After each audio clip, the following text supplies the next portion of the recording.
আসসালামু আলাইকুম ভিউয়ার্স, আমি রাহাম বলছিলাম আপনাদের সাথে যুক্ত করতেছি। আমাদের যে আমরা এরি শ্বাসের জন্য যে দানটা সিলেক্ট করলাম সেটা হলো আমাদের এই যে দানটা 1205 দানটা দেখেন, মানে একটা দান ওইখানে শোভা নেই। মানে একটা কথা আছে না, মানে আপনি যদি একটা জিনিস রোপণ করেন, রোপণের জন্য আপনি একটা ভালো কি জাত সিলেক্ট করতে হবে। এর জন্য এই যে 1200 কোন কোম্পানিটা বলতেছি না, যেহেতু আমাদেরকে ওনারা তো কোনো ডিসকাউন্ট করেন নাই, 1205টা লাগাচ্ছি হাইব্রিড জাত আর কি। এটা ভালো ধান আশা করি। তো আমরা ধানগুলো আজকে প্যাকেট থেকে কি করতেছি, এখন একটু রোদে শুকাই দিব। শুকানোর পর আমরা বিরাতে দিয়ে দেবো আর কি।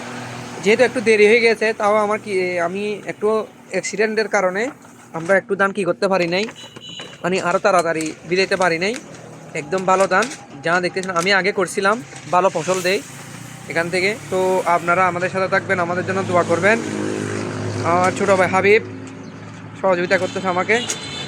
এই ধানগুলো এখন আমরা মানে রোদের মধ্যে কি করব, শুকাত দিব আর কি। তো যেই ধান দাম হলেও সিলসেন্টা কোম্পানির, তাও বলতেছি ওদের কোম্পানি একটু দাম হলেও এই জিনিসটা হলো ওই যে আমরা বলেন না, মানে বীজ যদি ভালো না হয় সিলেক্ট করতে, মানে আমরা ফসল ভালো পাবেন না। তার জন্য আমাদের এই জিনিসটা আমরা ভালো দাম কি করেছিলাম আর কি। তো আপনারা আমাদের সাথে থাকবেন, আমাদের জন্য দোয়া করবেন। ধারাবাহিকভাবে আমরা সব ভিডিও আমরা আপডেট দেবো, আপনারা আমাদেরকে সাপোর্ট করে যাবেন। আসসালামু আলাইকুম।